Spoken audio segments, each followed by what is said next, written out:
तो बात करते हैं preparation of alcohol from alkene. सबसे पहले अपन एल्कीन से देखेंगे कैसे प्रिपरेशन होती है। उससे पहले ये जानना जरूरी है कि एल्कीन कितने टाइप की है। एल्कीन अपने पास दो टाइप की होती है, सिमेट्रिकल और एसिमेट्रिकल। तो सिमेट्रिकल एल्कीन जो होती है इसमें सेम नंबर ऑफ हाइड्रोजन होते हैं on double bond carbon. Carbon जो डबल बॉन्ड के दोनों तरफ कार्बन होते हैं उसमें हाइड्रोजन की नंबर सेम होता है। देखो जैसे CH2 डबल बॉन्ड CH2, तो दोनों तरफ जो कार्बन है उस पर हाइड्रोजन के नंबर कितने हैं, 2 है। ठीक है, CH2 डबल बॉन्ड CH2। और एसिमेट्रिकल एल्कीन वो होती है जिसमें different number of hydrogen on double bond carbon. ठीक है, तो यहाँ पे देखो CH3 CH double bond CH2, यहाँ पे एक हाइड्रोजन है और यहाँ पे दो हाइड्रोजन है, तो अलग अलग different different number of hydrogen, यहाँ पे दो है यहाँ पे एक है, तो इसको एसिमेट्रिकल एल्कीन बोलेंगे। और दोनों ही ये रिएक्शन कर सकते हैं। एल्कीन की जो अपन प्रिपरेशन पढ़ रहे हैं इसका नाम है हाइड्रेशन ऑफ एल्कीन। अब यहाँ पे नोट लगा हुआ है, इस पर आपको ध्यान देना है कि डाइल्यूट H2SO4 अगर अपन यूज़ करते हैं तो हाइड्रेशन होगा, यानी कि वाटर का मॉलिक्यूल ऐड हो जाएगा। ठीक है, जल योजन हो जाएगा। और कॉन्सेंट्रेटेड यानी कि सांद्र H2SO4 लेते हैं, ये तनु है और ये सांद्र यानी कि गाढ़ा गाढ़ा H2SO4 जब अपन लेंगे तो इसको डिहाइड्रेशन कहेंगे। ठीक है, तो जब इसकी रिएक्शन कराएंगे तो यहाँ पे देखो CH2 डबल बॉन्ड CH2 जो अपन ने सिमेट्रिकल एल्कीन ली है, प्लस में H2O। अपन को ये रिएजेंट ध्यान रखना है, H2O के साथ अपन को कैटलिस्ट लेना है H+ के जगह पे अपन H2SO4 भी ले सकते हैं, HCl भी ले सकते हैं। बाकी करना कुछ नहीं है, करना जैसे H2O को ओपन करोगे HOH बॉन्ड को ब्रेक कर देना, तो H यहाँ जुड़ जाएगा, ये बन जाएगा CH3 और आगे CH2, एक बॉन्ड तो बना हुआ है, एक बॉन्ड टूट चुका है, उसके आगे OH जुड़ जाएगा, CH3 CH2 OH, तो यानी कि इथेनॉल का फॉर्मेशन हो जाएगा CH3 CH2 OH।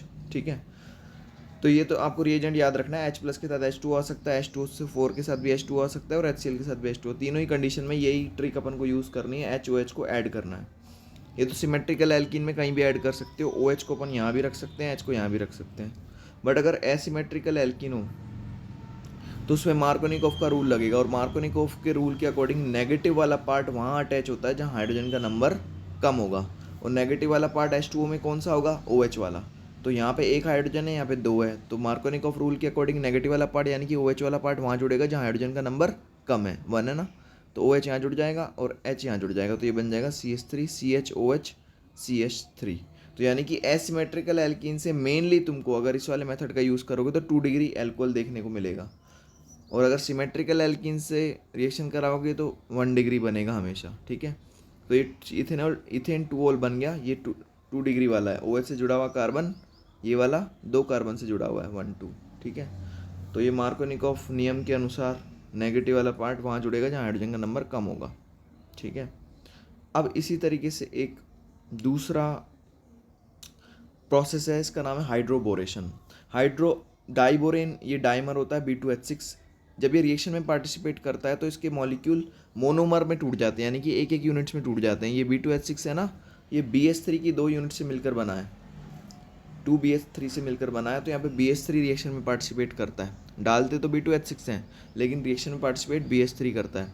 ये जो है ना, इसमें पेरोक्साइड भी डलता है इस प्रोसेस में, तो इसलिए ये एंटी मार्कोनिकॉफ, जिसको खराश प्रभाव भी कहते हैं, खराश इफेक्ट या एंटी मार्कोनिकॉफ रूल के अकॉर्डिंग ये रिएक्शन होती है। इसमें नेगेटिव वाला पार्ट जो कि अपना OH होगा वो वहाँ जुड़ता है जहाँ हाइड्रोजन का नंबर ज़्यादा होता है। तो इजीली जब भी तुमको B2H6 के साथ H2O2 यानी कि पेरोक्साइड दिखाई दे तो तुमको OH वाला नेगेटिव वाला पार्ट वहाँ पे अटैच करना है, वाटर का नेगेटिव वाला पार्ट वहाँ पे अटैच करना है जो OH है, जहाँ पे हाइड्रोजन का नंबर ज़्यादा है। यानी कि ये वाला जो प्रोसेस है 1 डिग्री एल्कोहल बना के देगा एसिमेट्रिकल एल्कीन से भी, जबकि जो पहले वाला मेथड अपन ने पढ़ा था वो एसिमेट्रिकल एल्कीन से अपन ओनली 2 डिग्री एल्कोहल बना पा रहे थे, ये वाला 1 डिग्री बनाएगा। तो 1 डिग्री अगर अपन को बनाना है किसी प्रोसेस में तो B2H6 के साथ H2O2 लेंगे, और 2 डिग्री वाला बनाना है तो H+ के साथ H2 डालेंगे, जिसको हाइड्रेशन प्रोसेस कहते हैं। ठीक है, अब समझो आगे ये प्रोसेस होता कैसे है, उसको अपन अलग अलग स्टेप में ब्रेक करके फिर पढ़ेंगे।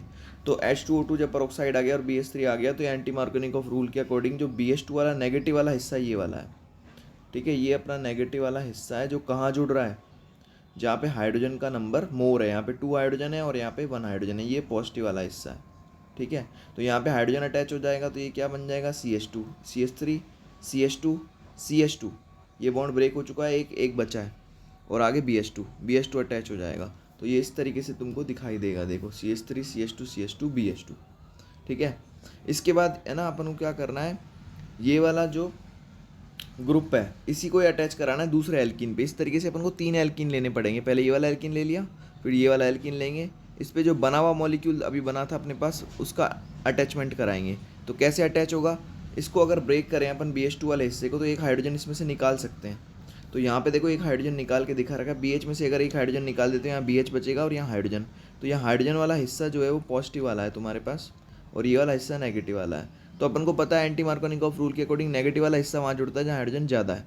ठीक है, तो यहाँ से बॉन्ड जब तुम ब्रेक करोगे तो हाइड्रोजन यहाँ जुड़ जाएगा, ये बन जाएगा CH3 CH2, एक बॉन्ड बनाओगे फिर CH2 फिर BH, यानी कि 2 प्रोपाइल की यूनिट जुड़ जाएगी। अभी एक ही प्रोपाइल जुड़ा हुआ है ना, अब 2 प्रोपाइल की यूनिट इससे कनेक्ट हो जाएगी। देखो यहाँ पे अपन 2 प्रोपाइल कनेक्ट कर देते हैं इसमें इस तरीके से, CH2 CH2 CH3, ये लो एक प्रोपाइल यहाँ लगा दिया, ये वाला ये बना था ना अपने पास CH3 CH2 CH2 फिर BH फिर CH2 CH2 CH3। तो आगे अपन को इस ये वाली लाइन और लगानी है CH2 CH2 CH3 इस तरीके से। तो ये यूनिट अपन ने कनेक्ट कर दी, ये डाई प्रोपाइल बोरेन बन गया। अब अपन को ट्राई प्रोपाइल बोरेन बनाना है, तीसरी बार रिएक्शन करानी है। तो तीसरी बार रिएक्शन कराने के लिए अपन को यहाँ पे ये वाला जो बड़ा मॉलिक्यूल अपने पास बना है 2 प्रोपाइल वाला, इसको ऐसे अटैच करवाएंगे। देखो इसमें BH का H तो यहाँ रख देना, बाकी B को इधर ले आना और B के साथ जो 2 ग्रुप जुड़े हों कहीं भी जोड़ के दिखा देना, उससे अपन को कनेक्शन दिखाना है। बस 2 ग्रुप जुड़े हुए हैं, कौन से, CH2 CH3, यानी कि प्रोपाइल का एक ग्रुप ये जोड़ दिया मैंने और एक ग्रुप CH2 और CH3 वाला ग्रुप दूसरा प्रोपाइल ग्रुप ये जोड़ दिया और एक प्रोपाइल अब और जुड़ जाएगा जब यहाँ से अपन बॉन्ड ब्रेक करेंगे, क्योंकि नेगेटिव वाला पार्ट वहाँ जुड़ता है जहाँ हाइड्रोजन ज़्यादा है और पॉजिटिव वाला पार्ट वहाँ जुड़ता है जहाँ हाइड्रोजन कम है। ये एंटी मार्कोनिकॉफ रूल चल रहा है पेरोक्साइड की प्रेजेंस में। तो जब ये ब्रेक हुआ तो तीसरा प्रोपाइल ग्रुप और जुड़ गया इससे, तो इस बार 3 प्रोपाइल वाला ग्रुप तुमको दिखाई देगा इस तरीके से। देखो 3 प्रोपाइल वाला ग्रुप तुमको इस तरीके से दिखाई देगा B, उसके साथ 3 ग्रुप जोड़ने हैं CH2 CH2 CH3 CH2 CH2 CH3। ठीक है, और ये CH2 CH2 CH3। अब जो ये बना है ना इसका नाम है try propyl borane, try propyl borane. अब जो ट्राई प्रोपाइल बोरेन बना हुआ है इसके साथ क्या होगा, 3 पेरोक्साइड आएंगे किसी भी बेस की प्रेजेंस में। देखो इधर यहाँ पे इस तरीके से इसको लिख लेना तुम, B फिर आगे CH2 CH2 CH3, ये एक प्रोपाइल ग्रुप हो गया, ये CH2 ये CH2 ये CH3 दूसरा प्रोपाइल ग्रुप हो गया, ये CH2 ये CH2 ये CH3 ये तीसरा प्रोपाइल ग्रुप हो गया। ठीक है, अब अपन को क्या करना है, इसकी रिएक्शन करानी है। 3 H2O2 पेरोक्साइड के 3 मॉलिक्यूल लेने हैं, किसकी प्रेजेंस में, किसी भी बेस की प्रेजेंस में। NaOH ले सकते हो, यहाँ OH माइनस भी लिखा हुआ हो सकता है, ये कैटलिस्ट की तरह काम करेगा। अब रिएक्शन होगी कैसे, तुम पेरोक्साइड के मॉलिक्यूल को ब्रेक कर दो। पेरोक्साइड का मॉलिक्यूल देखो इस तरीके से होता है HOOH। तो कितने मॉलिक्यूल अपने पास, 3 है, HOOH HOOH इस तरीके से। अब तुम बॉन्ड ब्रेक कर दो, तो यहाँ से जब अपन बॉन्ड ब्रेक करेंगे तो एक इसका गया तो एक इसका गया, मतलब ये तीनों बॉन्ड ब्रेक हो जाएंगे। तो ये ऐसे तीनों बॉन्ड ब्रेक हुए तो इसके भी तीनों बॉन्ड ब्रेक हो गए, तो कनेक्शन हो जाएगा, ये तीनों बॉन्ड यहाँ से ब्रेक। तो ये जो तीनों OH है वो CH2 के साथ जुड़ जाएंगे, जिससे कि 3 प्रोपेनॉल बन जाएंगे। यहाँ पे ये पूरे 3 प्रोपेनॉल बन गए और B के साथ OH, अपन एल्कोहल की तो प्रिपरेशन पढ़ रहे हैं, तो ये एल्कोहल का फॉर्मेशन हो गया, यहाँ से प्रोपेनॉल बन गया और B के साथ तीनों OH जुड़ जाएंगे, H3BO3 बन जाएगा, या फिर BOH का होल थ्राइस बन जाएगा, जिसको बोरिक एसिड कहते हैं। ठीक है, तो ये अपने पास दोनों कंपाउंड मिलेंगे अपन को, 3 तो मिल गए यहाँ पे अपने पास, CH3 CH2 OH यानी कि प्रोपेनॉल। ठीक है, और प्लस में अपने पास क्या मिल गया, BOH का होल थ्राइस, जिसको अपन कहते हैं बोरिक एसिड। ठीक है, तो यहाँ तक हो गया तुम्हारा डन।